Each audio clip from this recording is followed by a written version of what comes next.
I don't think y'all understand. This is gonna be a good ball game this weekend. This is gonna be my game of the week. Alabama LSU. Let's break it down. Let's talk about it, and I'm gonna give y'all who I think gonna pull this one off.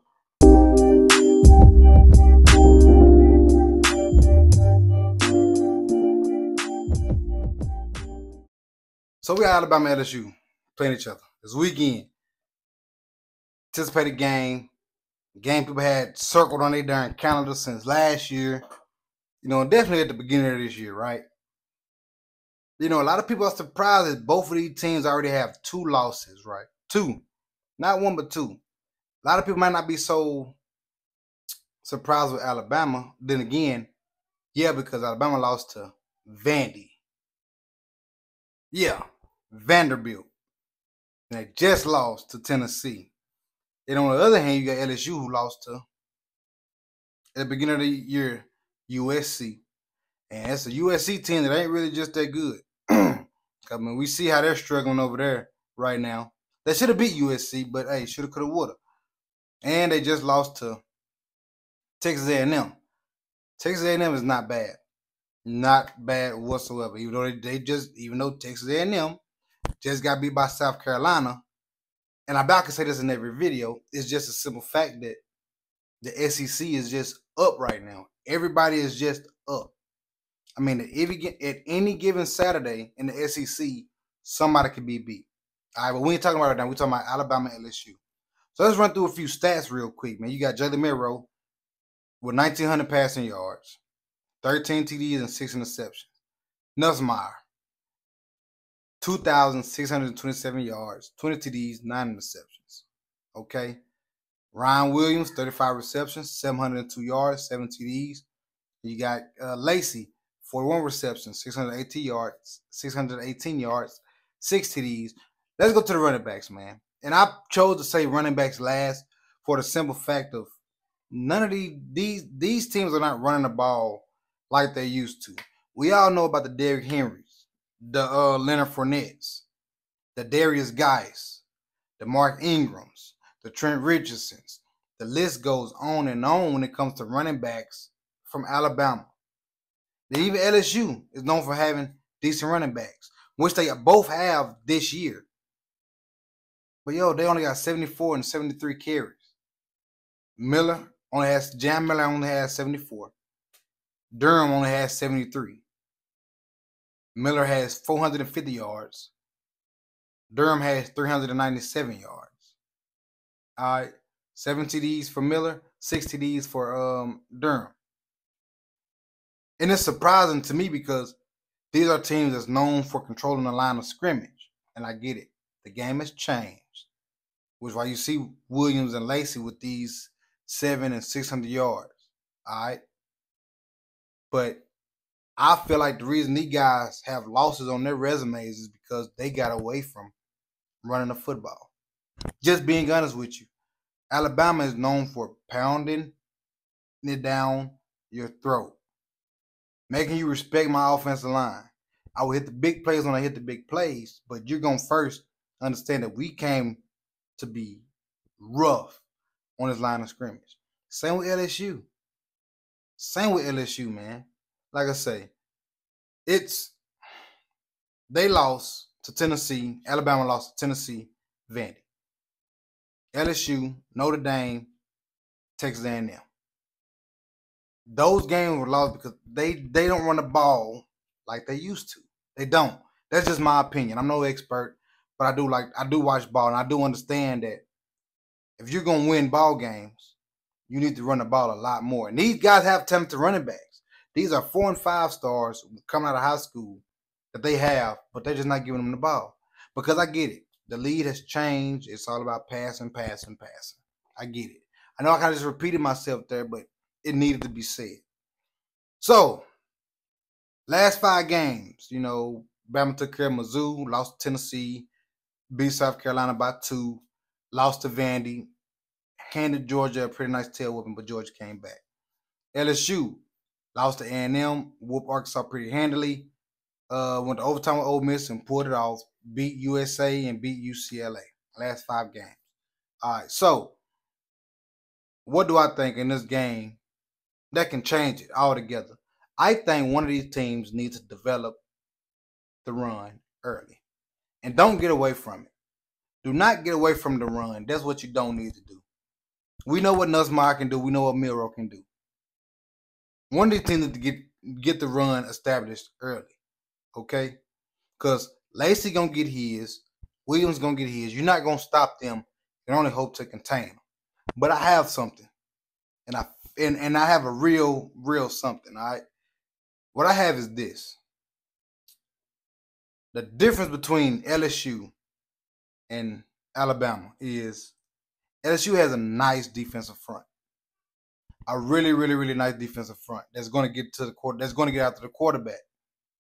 But what Alabama has is a nice quarterback that can get away from that defensive line. Okay, yeah, get away from the defensive line. Oh, now he got weeks to worry about that linebacker, and that man is a dog. But that darn Miro is a dog with that ball in his hand. All right, so it's just like pick your poison. Who you gonna go with? You gonna go with Miro? You going with LSU defensive line? And you gonna go with that linebacker Weeks? What you gonna do?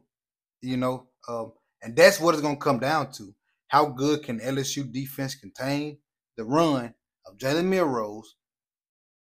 And how can Alabama defense control LSU receivers?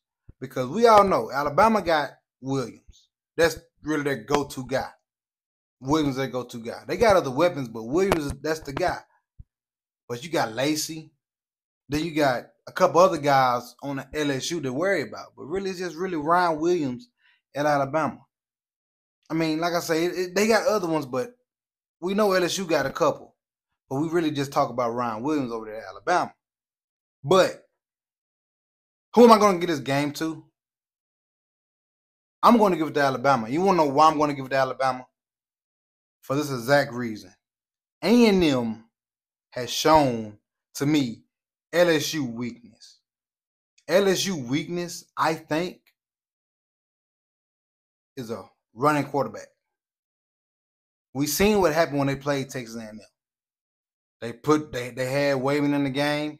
LSU doing what they wanted to with them. But as soon as they put that freshman in the game, oh my goodness. Quarterback powers, quarterback run, quarterback read options. They didn't know what to do. Didn't have a clue what to do.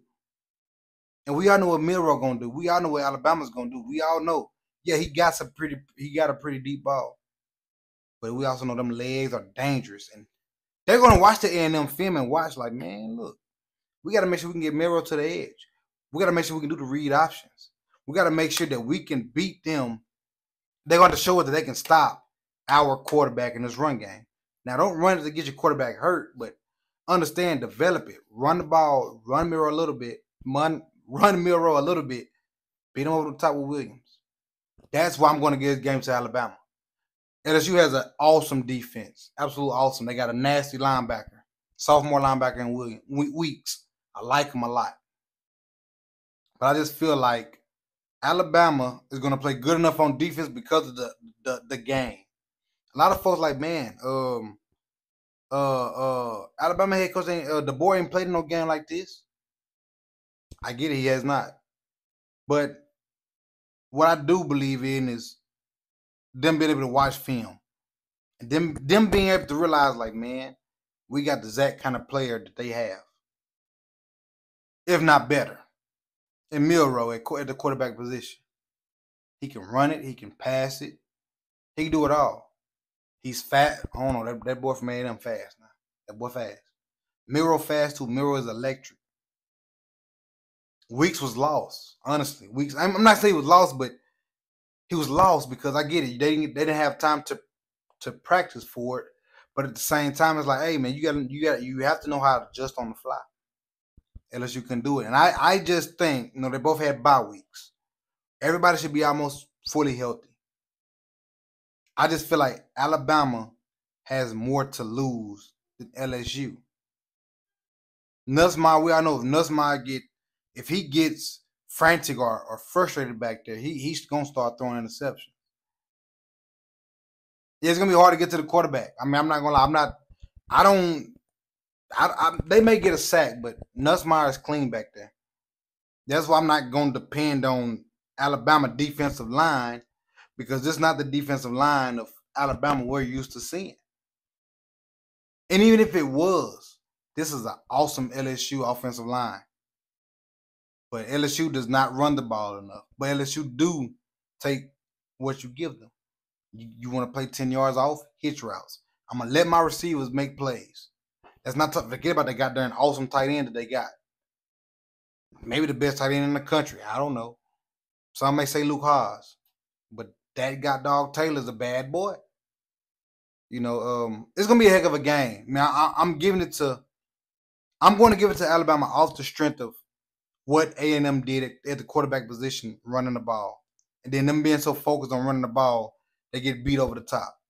That's why I'm going to give it to Alabama. It's going to be a heck of a game, a close matchup, and it could even come down to who has the ball last. So I'm going to predict Alabama to win this game. You know, they're going to Baton Rouge. 6 o'clock game, man. Nighttime in Death Valley. It's going to be awesome and electric. So y'all seen it here, man. Alabama LSU. Clay Scott report picking them ties to pull it off. I don't think LSU can stop the run game of Milroe.